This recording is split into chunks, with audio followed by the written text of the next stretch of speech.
I meet a woman, they tend to quickly sense that I'm reluctant to commit to them. And a lot of that has to do with the fact that I am pretty cynical as a person. I don't necessarily have trust issues with women, but I have trust issues in general with humans.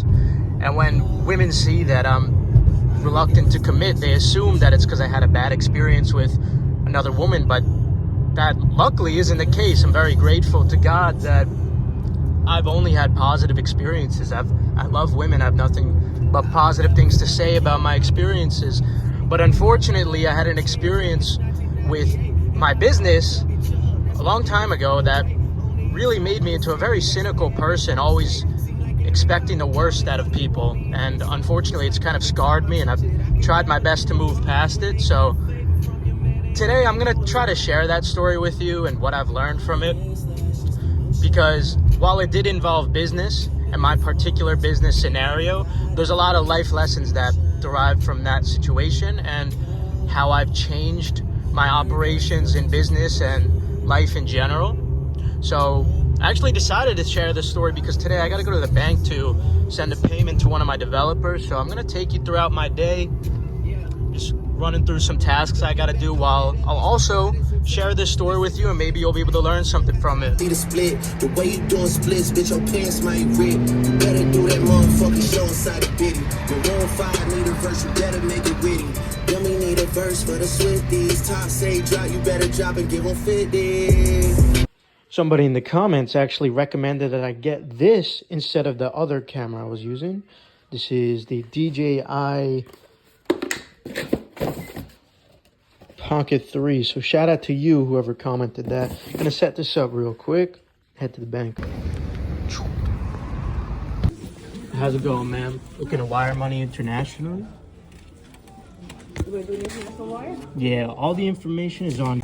That was a payment for the lead bot developer.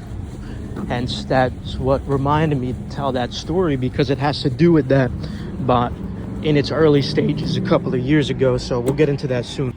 Stopping at Best Buy real quick, get an SD card for this camera. I just got recommended by you guys. Read all your comments, by the way. SD card secured. Quality should be improved now. All right, just set up the camera. So hopefully this quality is a little bit better. It is on a gimbal, so hopefully when I do move and when I'm driving, the quality's a little bit nicer. Should be able to flip it. I'm still learning how to use this thing too. So yeah, all right. Thank you for the recommendation.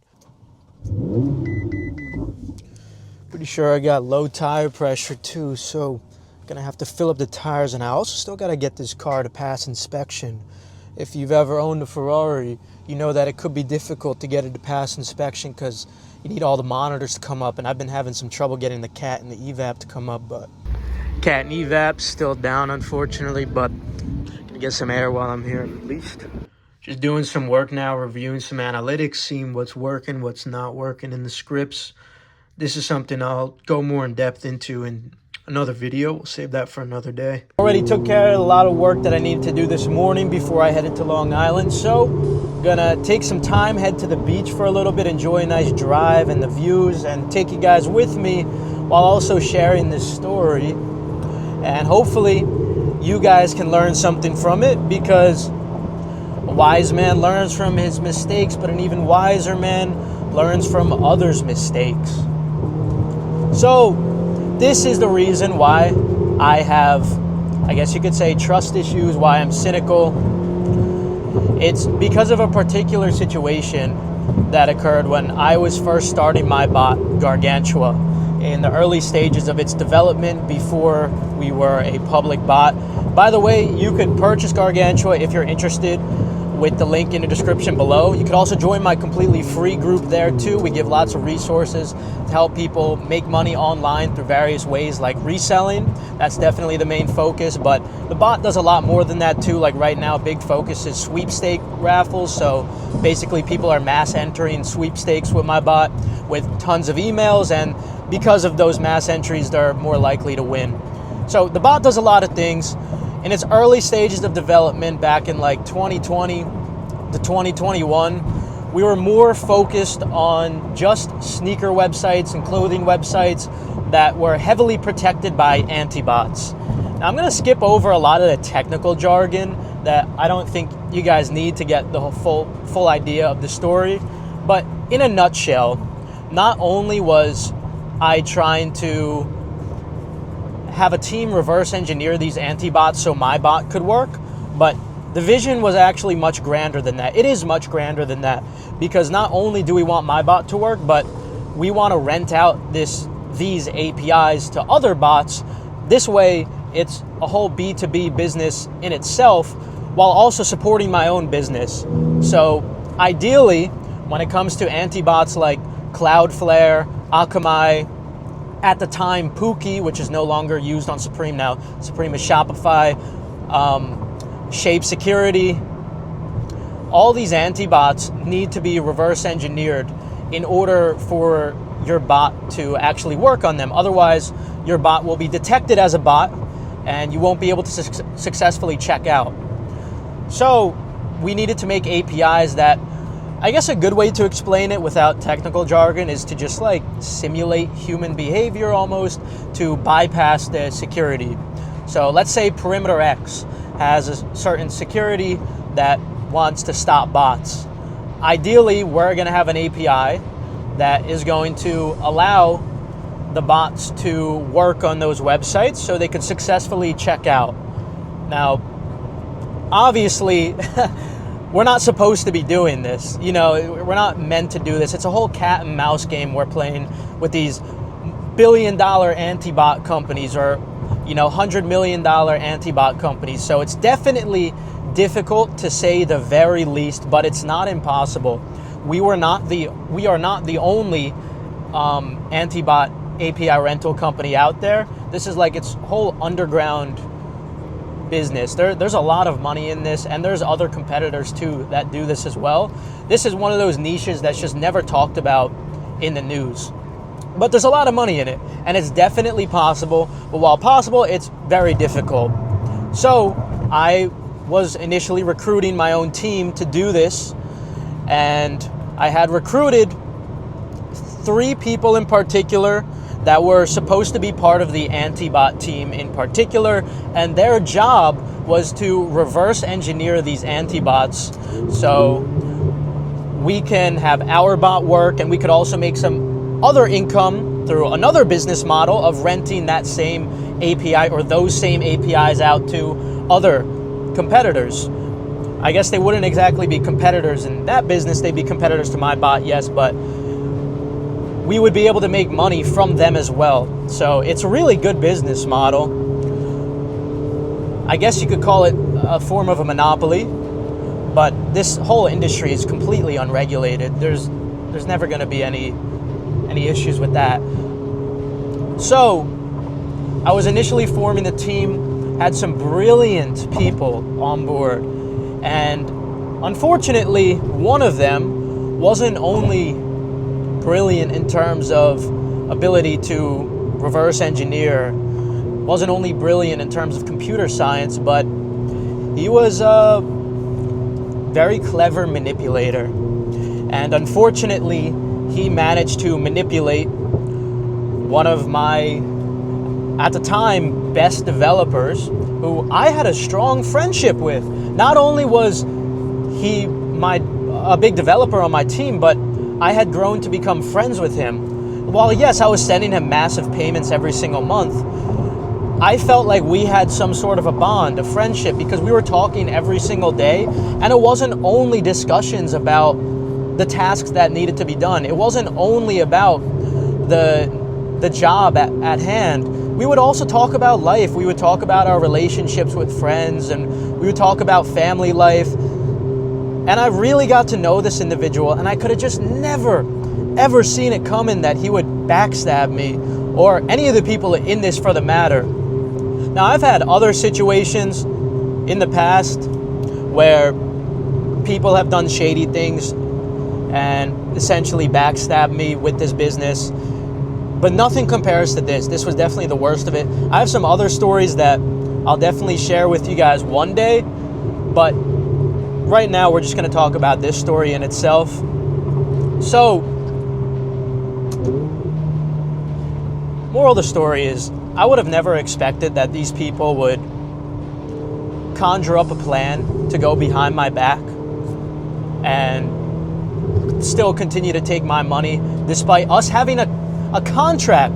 We did have a contract, but let me tell you, in these unregulated spaces, contracts mean close to nothing. Because there's a deterrence factor where they know that it's gonna use resources to pursue something like that legally, and the chance of success when it comes to computer science lawsuits, especially in a niche like this that's so unregulated, the chances are that a case like that is just going to get thrown out, unfortunately. That's why I really don't depend on contracts anymore for this type of industry. Contracts are so useful for other industries, don't get me wrong, but this particular industry is like the Wild West, so can't depend on contracts. And I really ended up learning that the hard way. I was hoping, I could really just trust these people, because look, in business, you need to be able to trust people.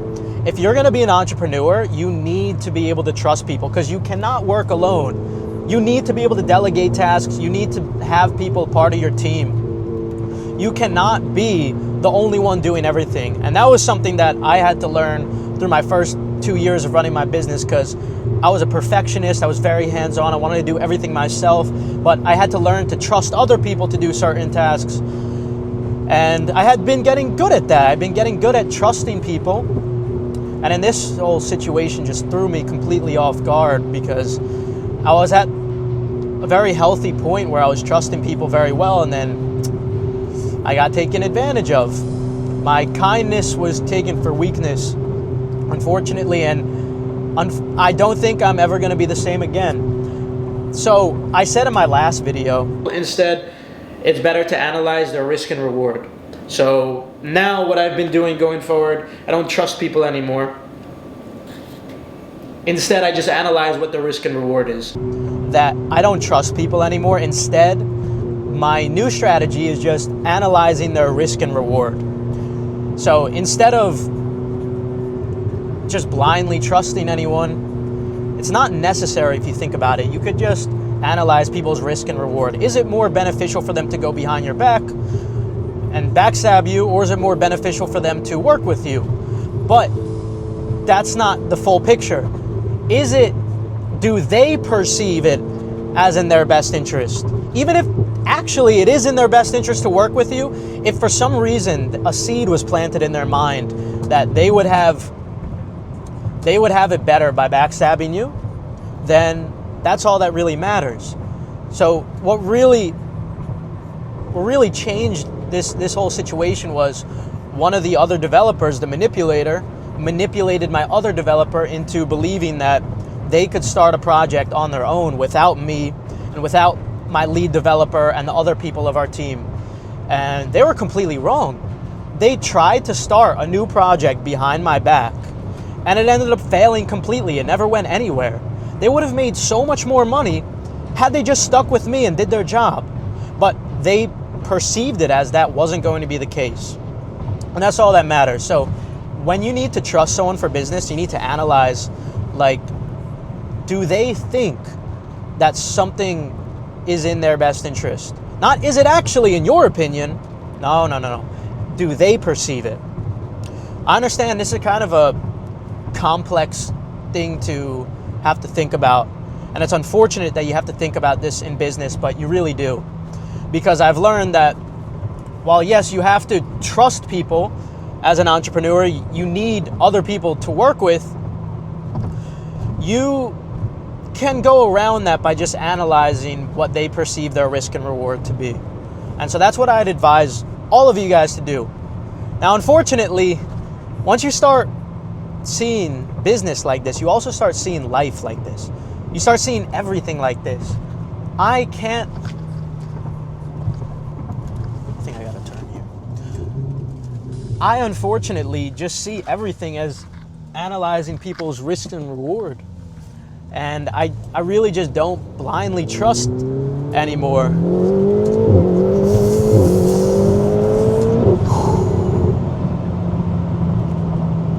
So this has affected my relationships with people outside of business greatly.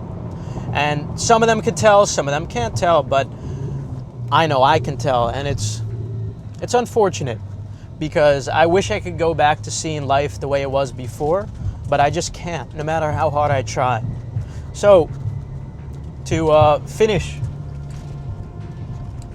the story, essentially, while I was paying them a ton of money to work on these anti-bot APIs, behind my back, for a long duration of the project, not the whole duration, but a couple of months, they had been scheming to start their own bot, start their own company.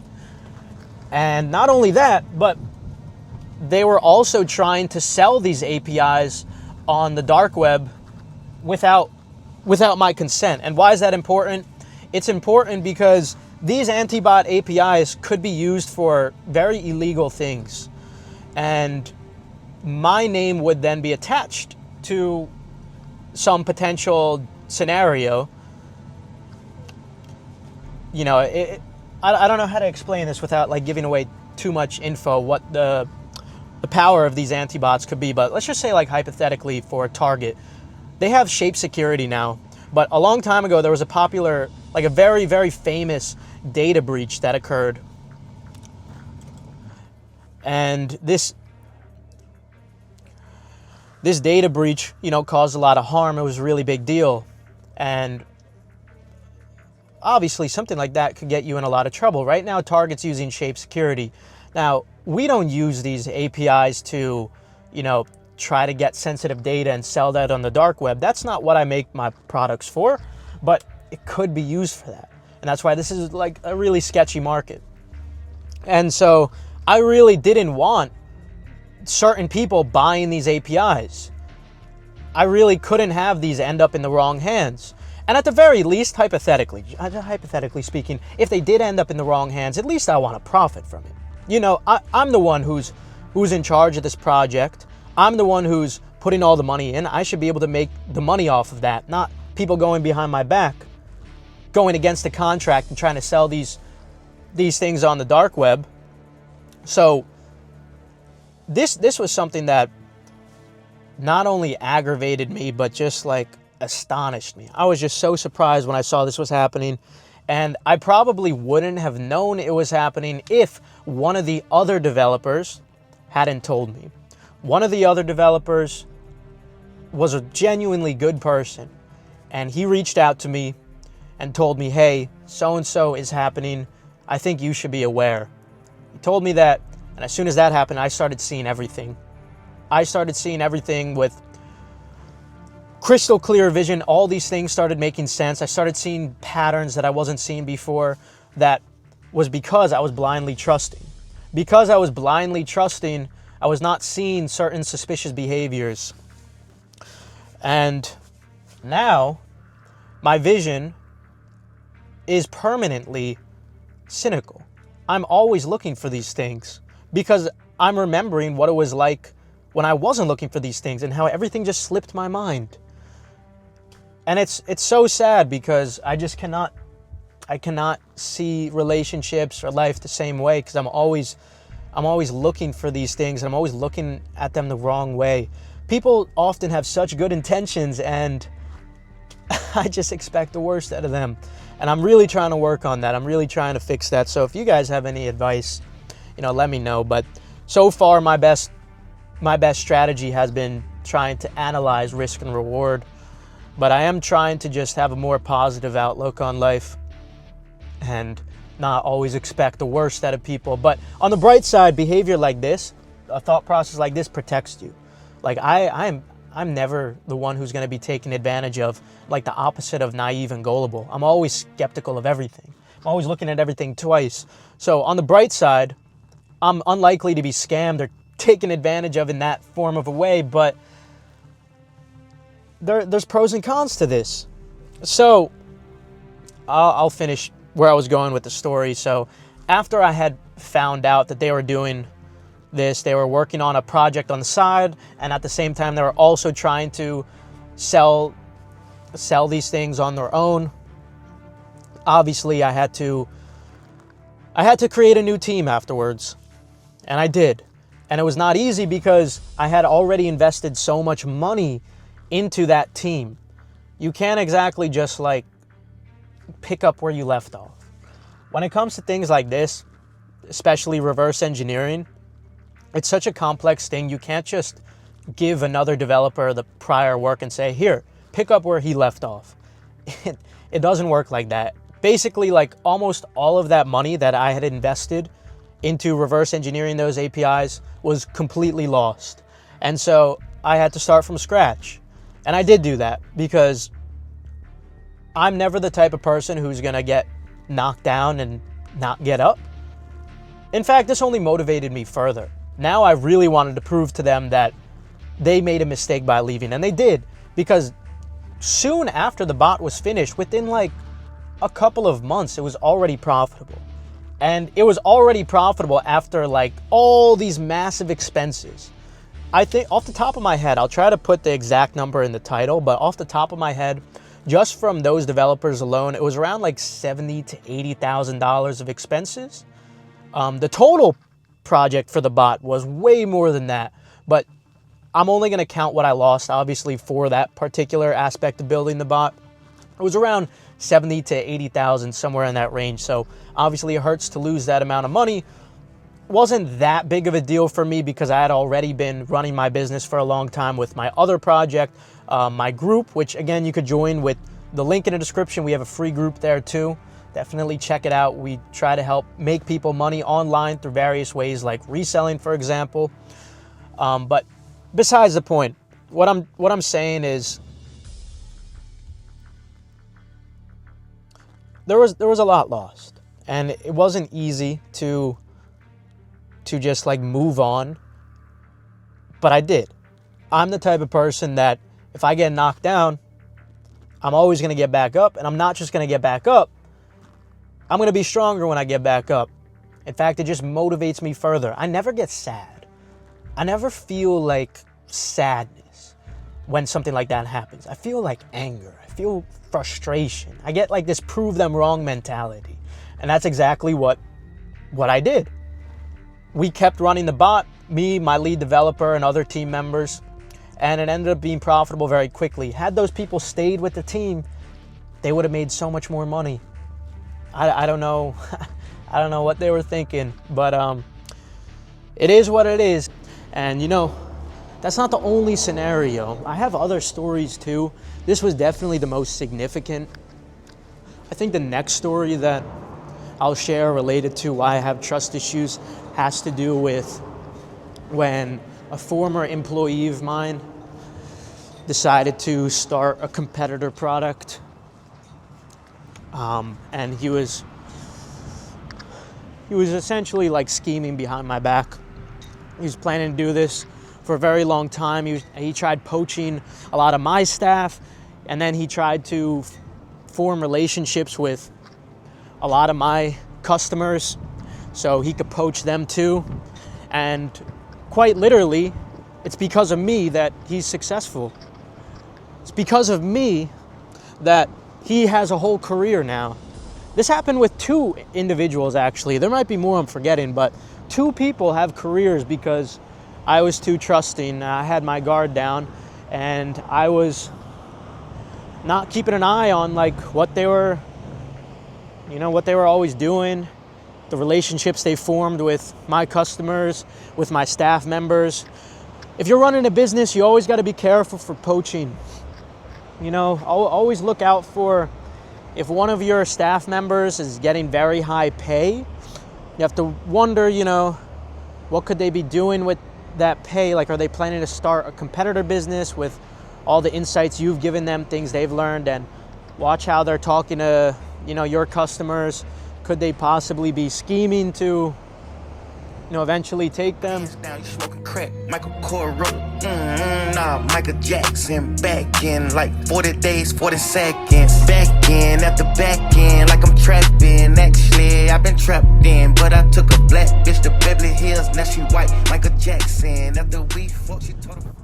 Sometimes I just try to come out to places like this a alone in nature just to remind myself, life is really, really beautiful. Sometimes you might be going through a lot.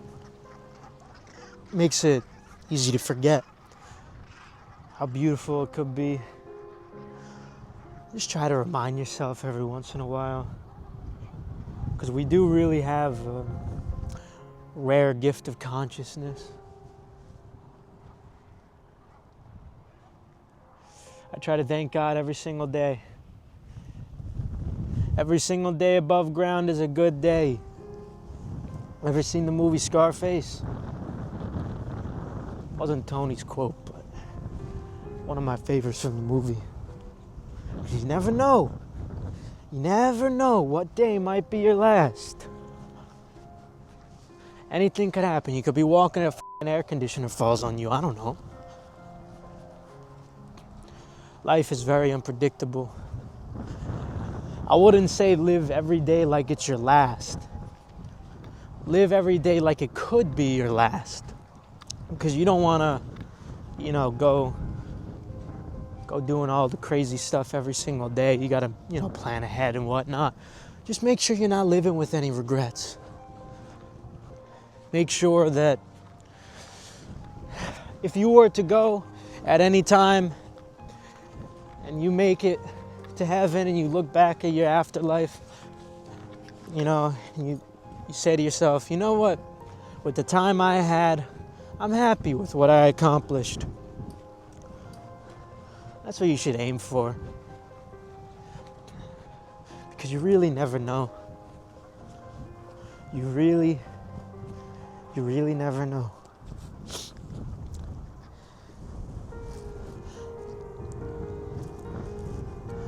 Life could just change in a heartbeat. And it extends to people you love too, One day you could lose them and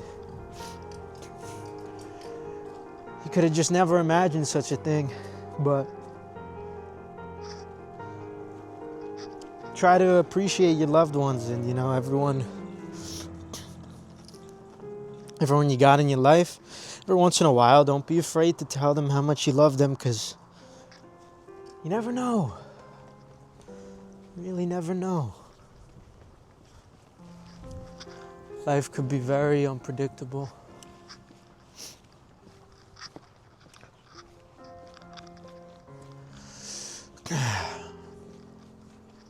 Is that a world tour or your girl's tour? I know that you gotta be a thug for her. This ain't what she meant when she told you to open up more. Get me going back to back.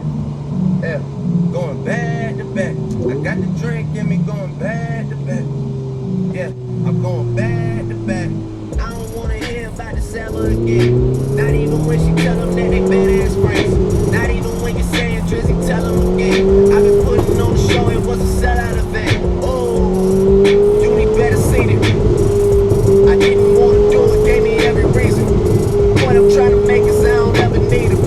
See what you do for favor, what you do for freedom, please. Check them for a while, or earpiece, please. Please do not let these niggas near me, please. Live before you come for the great one, please. Who's a real nigga and who ain't one, please. Pulled up, about to hit the gym. Figured I'd show you both of these lined up next to each other, because what a beautiful sight. With me, oh, don't you? You can leave your card at the door and let me love. We got London on the train. I like how you wrap around the edges. Laying on your chest in my bed now. Loving all the days we together. Smoking legal. Alright, time for the gym.